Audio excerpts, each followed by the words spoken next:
If you're someone who's on the younger side and are looking to really develop yourself in the areas that matter, you might feel a little indifferent or even negative towards college or university. We can all mostly agree that back in the day, these were bastions of learning, distinct spaces where one could immerse themselves deeply in their studies and come out a couple of years later a learned expert in their major. And in some ways, that's still the case, but there are problems. The most obvious one is price. Even if we assume the education is something worth pursuing, it might not be worth putting oneself in debt slavery for the next few years to come just to pursue it. Costs are rising and will likely only continue to rise. Unless you come from a wealthy family or go in on a full ride, it's hard to justify shelling out thousands at such a young age, especially if the degree itself may not ultimately be worth it. And that leads us to the next problem, which is that the degree might not carry the same prestige it used to. Again, back in the day, having gone to college in and of itself was already something that made you stand out from the crowd. The majority of those in the workforce had been brought up on a high school education, and only a few took the extra step of pursuing higher education. Fast forward a few decades later, and thanks to a more competitive job market, massive government subsidization of college, and a culture that by and large preaches going to college as a requirement for its young people, and now holding a diploma doesn't really have the same oomph as it used to.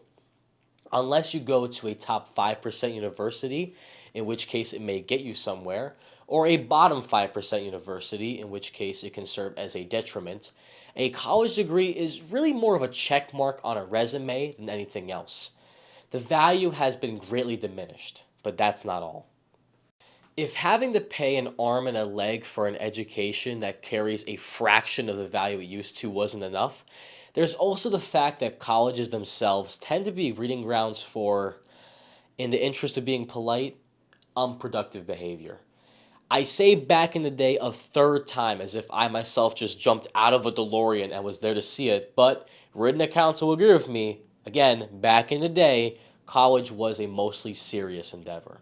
I'm not saying the odd frat party didn't exist, but compare the focused environment of before with what colleges are today. Miniature cities with inclusivity spaces, clubs for anything under the sun, and a general culture that outright promotes messing around in the form of getting drunk, partying, and hooking up with strangers on a regular basis. Does that sound like the kind of place where you'd end up better 2, 4, or 6 years later? If you've got a good head on your shoulders, sure, but it's hard, especially when you're younger, to avoid the influence of those around you. If you're spending day after day around students who love to cut loose, with professors who can't help preaching nonsense, on a campus with too many wastes of time to count, it's hard for you not to turn out worse than how you started.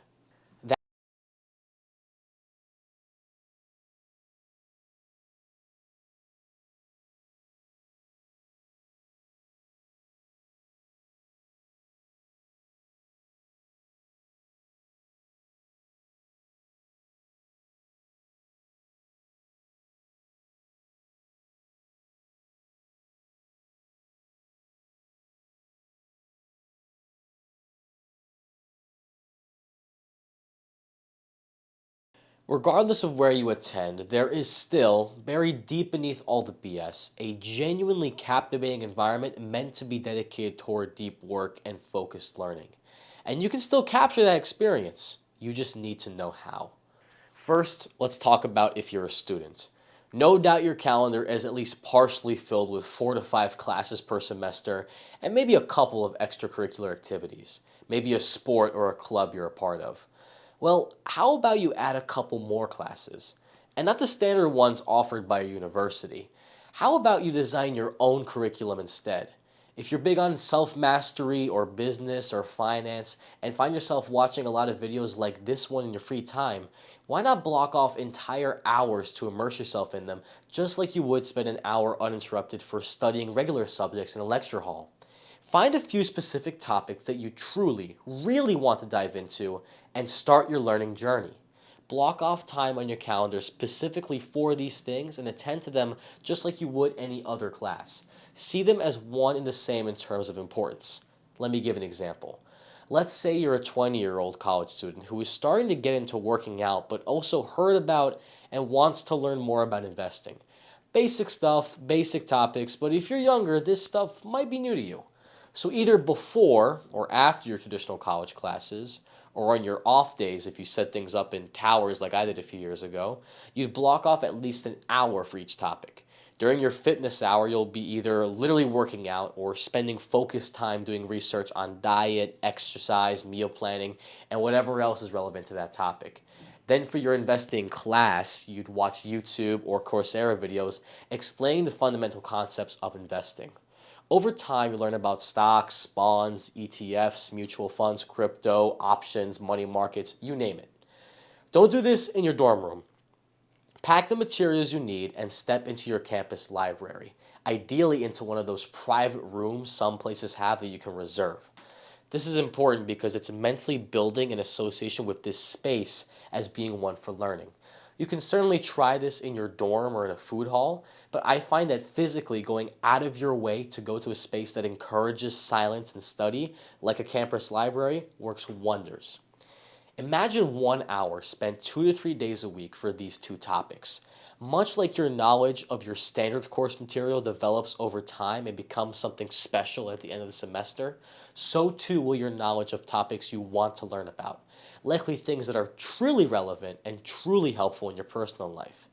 If you're able to abide by this self-imposed curriculum, you're sure to come out the other side as someone with a deep well of knowledge, with the additional benefit of having subconsciously developed self-discipline along the way. All in all, not bad. That's my 2 cents for the students out there. But what if you already decided against going to college in the first place? Or maybe you dropped out or already graduated? Not a problem. You could take the principles of creating your own curriculum and apply them to the life you have now without any issues. Because here's the thing, campus libraries are usually open to the general public. Nothing is stopping you, just some random guy, from packing up some books or a laptop and just walking into a university library on your day off or when you have a few hours between your personal obligations. Why would you do this? Well, again, it's the concept of having that separate space dedicated to learning. I'm not big on sociology, but sociologists coined a term recently. They call it the third place. This is essentially the main location where one goes for socializing and spending time with friends and your community. Your home is your first place, and in the past was used largely just for sleeping, eating, and spending time alone or with family. Not much else, at least back then. Wherever you go to work is the second place, and that's where you make a living. The third place is supposed to be that physical space separate from your house and the office that you associate with good people and good times. I would agree that a third place is important for socialization, but I've taken that principle from the world of sociology and applied it to the world of self improvement to search for a separate place to dedicate solely to the realm of learning. Because to truly level up in life and get ahead of those around you, it requires a lot of time by yourself, uninterrupted, soaking in information and actively applying it. It really does take a lot of time. And in my experience, having a distinct place that I physically travel to get things done pays huge dividends. That's not to say I can't work from my desk at home, I still do, but sometimes having an inspired environment is enough to give me that extra push to get the creative juices flowing. At times it'll be a Starbucks or a Panera Bread, but for me, nothing quite comes close in terms of creating an environment conducive to learning than a college or university library. Peace, quiet, people around you who are also working, an air of education, it's the best. So, as weird as going to one may sound on the surface, if you're looking for some ideas to jumpstart creativity or productivity, I say go for it. Go to your local college library and see if you get as inspired as I do.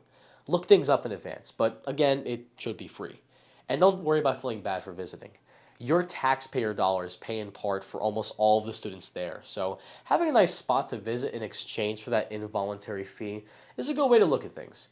And to the older gentleman watching, I wouldn't feel too uncomfortable about visiting either. The vast majority of students are on a campus are young, sure, but the odd graduate or even undergraduate student can still be up there in age, and I still see a handful of them around. Long story short, there is a ton of benefit to mentally and physically creating an environment for learning. Libertarians, conservatives, and some intellectuals talk all the time about how the average college campus is a shadow of its former self and that they're no longer environments for learning. And for the average person, maybe that's true.